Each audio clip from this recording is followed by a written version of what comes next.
This is a short introduction to the Web IDE for Clarity contracts. Let's start with launching the Web IDE through the Gitpod URL.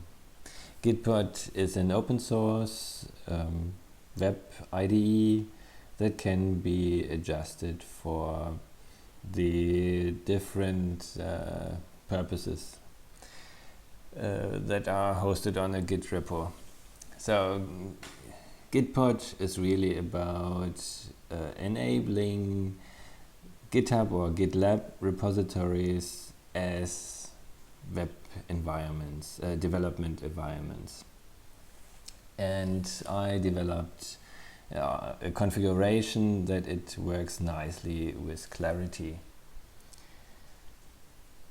So when you launch the Gitpod URL with the repo of Fritge/Clarity.js SDK in the feature branch Web IDE, you might be asked to authenticate yourself with your GitHub account because you have 100 hours, free hours per month, and you can choose to pay for using Gitpod also for private repositories and so on. I want to first give a short overview of what is available in the IDE. It's close to the Visual Studio Code. The design and functionality and also many shortcuts are similar to the ones in Visual Studio Code. So here on the left side you have all the files, it's the Explorer, then you have an editor, and you can also open one or more terminals.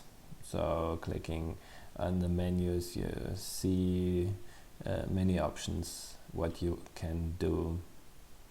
On the left side you see also integration with GitHub, and you can install Visual Studio Code extensions, but only those that are published on a non-Microsoft, non-proprietary extension repository.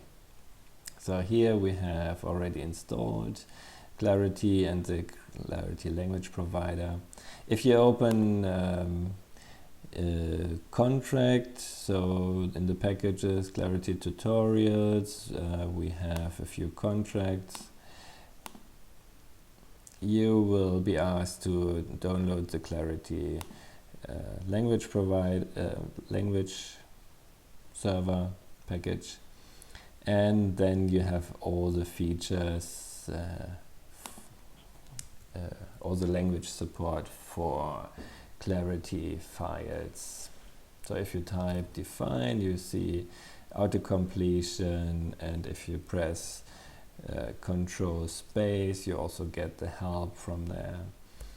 And so we can define a new method. Define public